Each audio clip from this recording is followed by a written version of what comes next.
Greetings from Sihanouk View, Cambodia. I want to share my experience getting here from Eastern Thailand.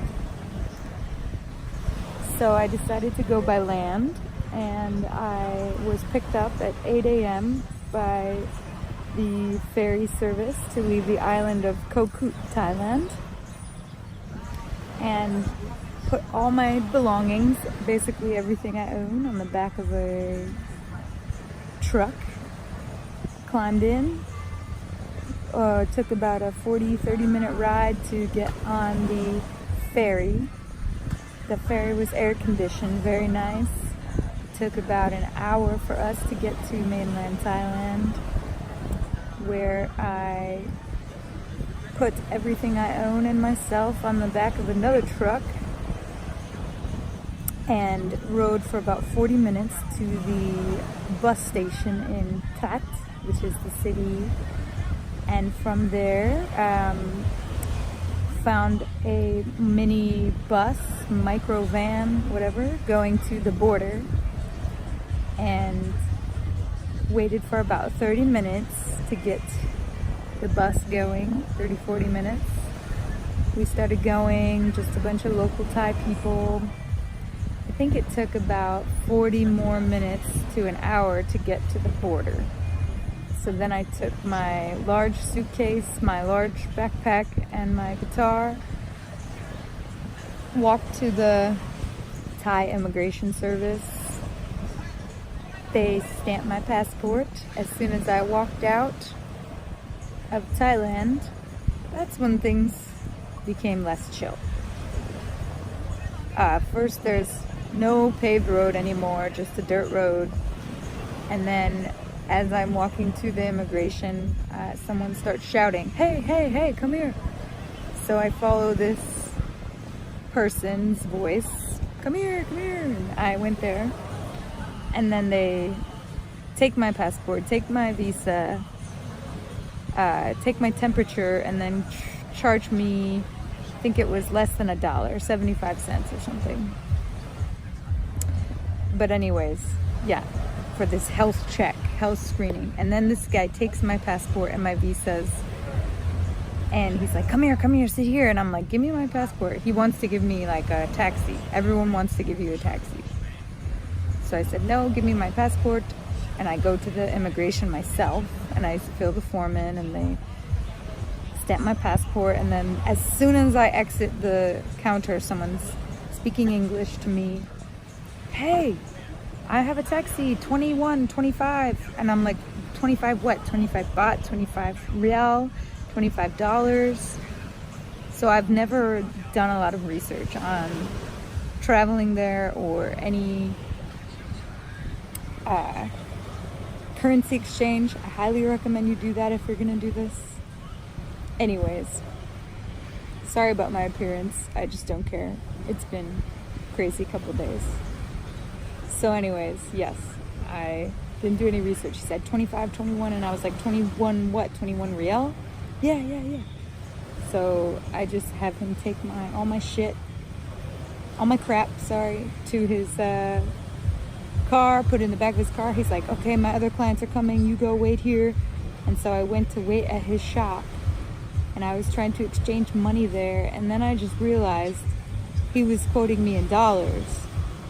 $21 to go to my destination. I was just like, oh, that's not what I wanted to spend, that's not a fair price. So I left this shop, I went back to find him. "Hey, you need me?" He's yelling.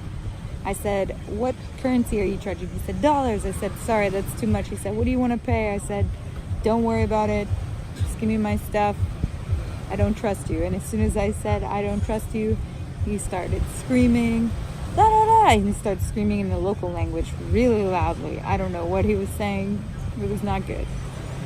And so I got my stuff. I'm just leaving this border area. I'm just walking. I'm like, I will walk. I will find another ride. Leave me alone.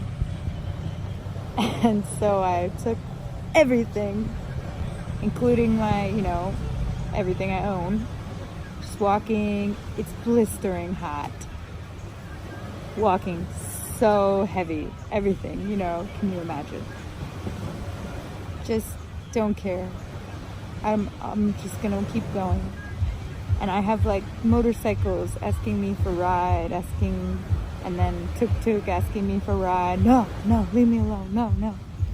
And then eventually like cars coming. Hey, where are you going? Sihanoukville, you want to pay how much?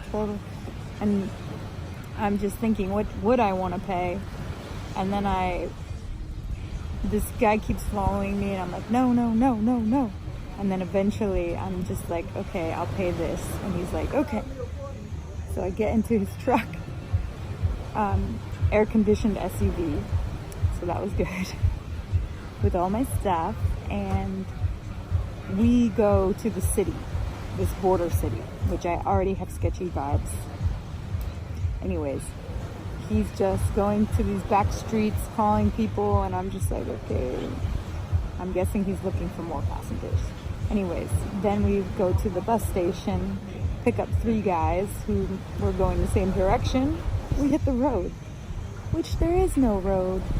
It's only dirt and gravel and under construction, and not a lot of like road traffic control going on with the construction. So there were a lot of points when we were facing head on with a steamroller and didn't really have any direction. And this guy was going so fast. I don't know what was his urge, but wow. Anyways, I didn't even feel like I was unsafe for some reason. I was very relaxed. Maybe it was the aircon. So I think it was about 1.5 hours after we started, we dropped these 3 guys off at some place where they were going, and then keep going, continuing for another like 40 minutes to an hour, I think. And then I see a sign that says this way to the capital of the country and this way to the city where I'm going, and he stops there. There are 2 mini buses, and he gives money to one of them and says, you go here, and I go in this mini bus with all the local Cambodian people. And I was just like, okay, fine. I get in the bus, no problems.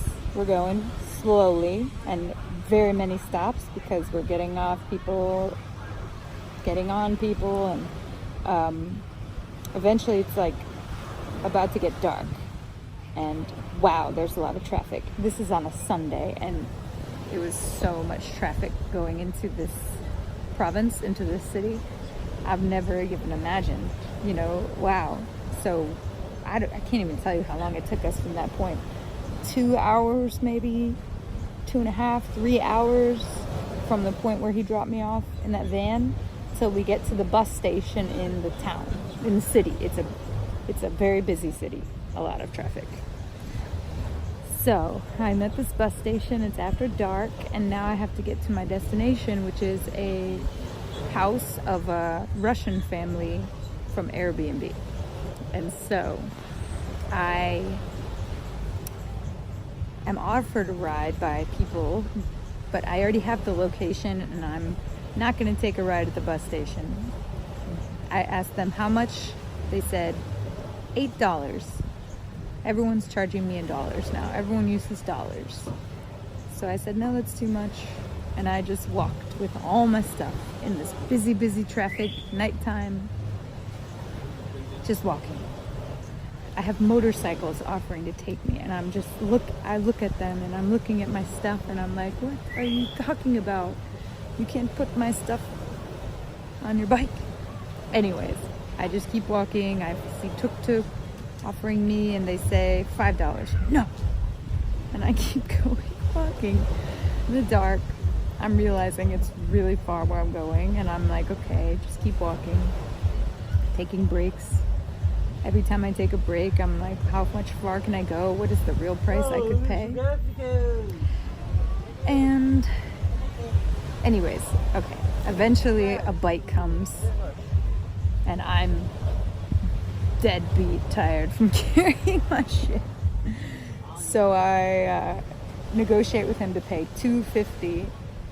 It's a bike, a motorcycle, and he puts my extremely large suitcase on his lap, and I'm with my extremely large backpack on my back and my guitar. in my front.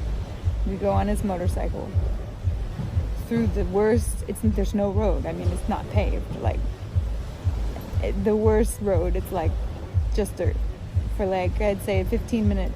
Then we get to the complex where I'm staying, and I realize there's no street signs, and I can't find the house numbers, and I'm like, where the hell am I? So I just tell him to drop me off at the gate, and I'm asking the gate attendant. The gate attendant doesn't know, or he doesn't care. So I just start walking up the hill, looking myself up the hill. It's like a freaking mountain. Eventually I get to like halfway up this mountain, and I see a person, and I'm like, oh my God, can you help me? And they don't reply at all. They just walk away, and I lost my shit. I sat down. I would think I was just completely destroyed. I just started crying in front of this house. And like 2 minutes later, this lady comes out speaking perfect English. Hi, can I help you? I just tell her I'm lost, and this motorbike stopped, and I'm sitting on the ground crying. And this motorbike is like, okay, I'll take her. And this lady's translating to the motorbike to take me where she tells him which street. And so we find the street, but there's no numbers on the houses, or I can't find them. So eventually I get myself together and find the number of the Airbnb guy. And then the motorbike guy calls him, and then I talk to him. I say, okay, I can't find your house.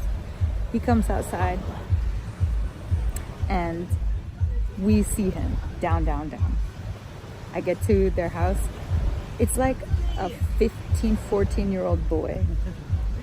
I think it's a Russian family. Their dad is sitting on the porch smoking.